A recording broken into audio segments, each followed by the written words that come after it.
So hello friends, welcome to English master. তোমাদের আজকের আবার একটি গুরুত্বপূর্ণ আপডেট নিয়োগ সংক্রান্ত হচ্ছে। জোম্যাটোতে রিক্রুটমেন্ট হবে 2025 সালের জন্য। এখানে কিন্তু তোমাদের কোনো রকম এক্সাম হবে না, ওকে। তারপর তোমাদের কোনো রকম এক্সপিরিয়েন্সও লাগবে না, ওকে। তারপর তোমাদের হচ্ছে ইন্টারভিউ হবে না। তারপর তোমাদের কোনো রকম যে অ্যাপ্লিকেশন ফি সেটাও কিন্তু তোমাদের কিছুই লাগবে না, ওকে। সম্পূর্ণ ফ্রিতে তোমাদের কিন্তু অ্যাপ্লাই করতে পারবে। কোনো রকম এক্সাম হবে না, কোনো রকম ইন্টারভিউ হবে না, কোনো রকম এক্সপিরিয়েন্স লাগবে না। এখানে তোমরা বিভিন্ন যোগ্যতায় এবং বিভিন্ন পোস্টে কিন্তু তোমরা আবেদন করতে পারবে, ওকে। এখানে কিন্তু অনেক উচ্চ পদে আবেদন করতে পারবে। 10 পাস যোগ্যতা থেকে শুরু করে তোমরা কিন্তু গ্র্যাজুয়েশন যোগ্যতা পর্যন্ত আবেদন করতে পারবে, ওকে। তো চলো দেখো আজকের ভিডিওটি। প্রথমেই তোমাদের বলি জোম্যাটো রিক্রুটমেন্ট 2025 সালের জন্য, ওকে। ভ্যাকেন্সি হচ্ছে কি জোম্যাটো জব ভ্যাকেন্সি 2025। অর্গানাইজেশন কি জোম্যাটোর তরফ থেকে তোমাদের নিয়োগ করা হবে। তারপর নেক্সট তোমাদের কী কী পোস্টে নিয়োগ করা হবে, ওকে। তোমাদের যে সমস্ত পোস্টে আবেদন করা হবে বা নিয়োগ করা হবে সেগুলো হচ্ছে কি customer service executive, sales officer, accountant, security officer, packing boys, ware housekeeper, finance manager, graduate trainee engineer, technician এবং অন্যান্য পোস্টে কিন্তু তোমাদের নিয়োগ করা হবে। দেখতে পাচ্ছ ভেরিয়াস টাইপস অফ পোস্ট, ঠিক আছে। বিভিন্ন ধরনের পদে কিন্তু তোমাদের নিয়োগ করা হবে, ওকে। এখানে তোমাদের বলা হয় যে টোটাল পোস্ট মাল্টিপল, ঠিক আছে, বিভিন্ন ধরনের পদ।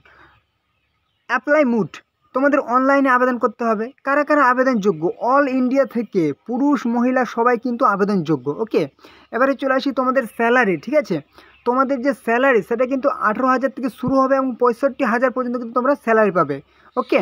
এখানে তোমাদের বয়স, এজ লিমিট, বয়সের সীমা, মিনিমাম এজ 18 বছর তোমাদের হতেই হবে কিন্তু, হ্যাঁ। এবং ম্যাক্সিমাম এজ কোনো লিমিট দেয়নি, মানে 45 পর্যন্ত তোমরা কিন্তু আবেদন করতে পারবে, ওকে। এবারে চলে আসি অ্যাপ্লিকেশন ফি। তোমাদের কত করে টাকা লাগছে, যে ফর্ম ফিল আপটি করবে তোমাদের কত টাকা করে লাগবে। জেনারেল ওবিসি নীল, 1 টাকাও লাগবে না। এসসি এসটি পিডাব্লিউডি নীল, মানে 1 টাকাও লাগবে না কিন্তু, ওকে। ইম্পর্টেন্ট ডকুমেন্টস, তোমরা যে ফর্ম ফিল আপ করবে কী কী ইম্পর্টেন্ট ডকুমেন্টসগুলো তোমাদের লাগবে তোমাদের আগে একটু বলে রাখি। পাসপোর্ট সাইজের ফটোগ্রাফ লাগবে, সিগনেচার লাগবে, আধার কার্ড লাগবে, এডুকেশন সার্টিফিকেট লাগবে, যে যোগ্যতায় তুমি আবেদন করবে সেই সার্টিফিকেটটি লাগবে। কাস্ট সার্টিফিকেট, যদি তুমি এসসি এসটি ওবিসি হও সেটা লাগবে। এজ প্রুফ, সেটা তুমি বার্থ সার্টিফিকেট দিতে পারো কিংবা তুমি মাধ্যমিকের অ্যাডমিট দিতে পারো। এজ প্রুফ কিন্তু তোমার একটা লাগবে, ওকে। নেক্সট তোমাদের ফর্ম ফিল আপ কবে থেকে শুরু হয়েছে এবং তোমাদের ফর্ম ফিল আপ তোমরা কীভাবে করবে, ওকে। তোমাদের হচ্ছে স্টার্টিং ডেট, তোমাদের কিন্তু অলরেডি ফর্ম ফিল আপ চলছে, ওকে। এবার তোমাদের আমি দেখিয়ে দিই যে তোমরা কীভাবে ফর্ম ফিল আপটি করবে, ওকে। তো আমি এখানে অন করে নিচ্ছি যে ইম্পর্টেন্ট লিঙ্কস, ওকে। তোমাদের আমি ডিসক্রিপশানে লিঙ্কটি দিয়ে দিব, তোমরা সেখান থেকে ক্লিক করে কিন্তু তোমরা ফর্ম ফিল আপটি করতে পারবে, ওকে। তো আমি এখানে ক্লিক করে নিলাম। দেখো তোমরা অবশ্যই যারা যারা চ্যানেল নতুন আছো অবশ্যই কিন্তু চ্যানেলটি তোমরা সাবস্ক্রাইব করে নাও, ওকে। তাহলে কিন্তু এরকম আরও সমস্ত রকম ফর্ম ফিল আপের আপডেট কিন্তু তোমরা এই চ্যানেলেই পেয়ে যাবে। অবশ্যই চ্যানেলটিকে সাবস্ক্রাইব করে নাও। ভালো যদি লাগে অবশ্যই লাইক করো, কোনো রকম প্রশ্ন থাকলে কমেন্ট করবে এবং বন্ধুদের সাথে অবশ্যই শেয়ার করে দাও যাতে তোমাদের বন্ধুরা কিন্তু ফর্ম ফিল আপটি করতে পারে এবং চাকরি করার সুযোগটি পেয়ে যায়, ওকে। অবশ্যই চ্যানেলকে সাবস্ক্রাইব করে দাও। তো চলো এখানে তোমরা কী করবে, তোমরা দেখতে পাচ্ছ এখানে কিন্তু বিভিন্ন পোস্টে নিয়োগ করা হচ্ছে, হ্যাঁ। সফটওয়্যার ইঞ্জিনিয়ার দেখতে পাচ্ছ, তারপর এই যে দেখতে পাচ্ছ ফ্যাসিলিটি এক্সিকিউটিভ, এগুলো কিন্তু বিভিন্ন পোস্টে কিন্তু তোমাদের নিয়োগ চলছে। তো তোমরা কি করবে, দেখো তোমাদের যেটা ভালো লাগছে তোমরা কিন্তু সেখানে ডিটেলসে দেখতে পাচ্ছ তোমাদের কোথায় মানে সিলেকশন হবে, ওকে। দেখতে পাচ্ছ এগুলো যে কোনো একটা তোমরা সিলেক্ট করবে।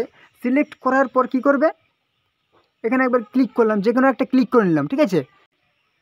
ক্লিক করার পর দেখো এখানে কিন্তু অপশান চলে এসছে, হ্যাঁ, রেজিস্টার টু অ্যাপ্লাই, ওকে। যদি তুমি অ্যাপ্লাই করার জন্য যদি রেজিস্টার না করা থাকে তাহলে কিন্তু তোমাকে এখান থেকে রেজিস্টার করতে হবে এবং যাদের রেজিস্টার করা আছে তারা কিন্তু রেজিস্টার করার প্রয়োজন নেই, তারা এখানে লগ ইন টু অ্যাপ্লাই, ঠিক আছে। তারা এখানে ডিরেক্ট ক্লিক করবে লগ ইন টু অ্যাপ্লাই। এবং যাদের রেজিস্টার করা নেই এখানে কিন্তু রেজিস্টার অপশানে ক্লিক করবে, তারপর রেজিস্টারের সমস্ত ডকুমেন্টসগুলি তোমরা ফিল আপ করবে। ফিল আপ করার পর কিন্তু তোমাদের ফাইনাল সাবমিট করে দেওয়ার পর কিন্তু আবার এই অপশানে চলে আসবে, তখন তোমরা কী করবে, তখন তোমরা লগ ইন টু অ্যাপ্লাই করবে, ওকে। তো চলো এইভাবে তোমরা ফর্ম ফিল আপটি করে নাও। আজকের ভিডিও এটুকুই, আশা করি তোমাদের গুরুত্বপূর্ণ ইনফরমেশন দিতে পেরেছি। পরবর্তী ভিডিওতে আবার দেখা হবে। জয় হিন্দ, জয় ভারত।